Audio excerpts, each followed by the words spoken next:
Jean-François Champollion, le déchiffreur des hiéroglyphes, affectionnait cette maison des champs de Vif. Elle appartenait à son frère aîné, à l'épouse de son frère aîné, et il y a régulièrement séjourné. Il y a laissé de nombreux souvenirs qui ont été conservés par ses descendants, et c'est pour cette raison que le département de l'Isère a pris la décision en 2016 d'y créer un musée à la mémoire des frères Champollion. Il repose sur 3 axes.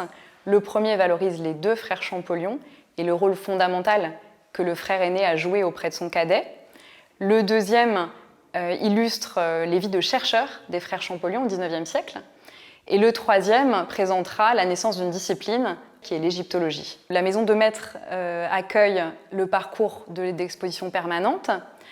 Dans les dépendances sont logées des expositions temporaires. Nous sommes ici dans l'espace d'exposition temporaire, mais aussi un accueil, une boutique et un espace pédagogique.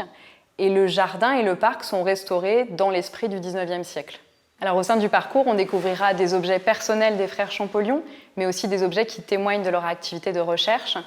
On pourra par exemple voir le bureau du déchiffrement, bureau sur lequel Jean-François a trouvé la clé du système hiéroglyphique, mais aussi une tenue qu'il a portée lors de son expédition d'Égypte, et un des clous de la collection, les estampages de la pierre de Rosette sur lesquels il a travaillé. C'est assez exceptionnel de pouvoir, dans une carrière de conservateur, œuvrer à la création d'un musée de A à Z.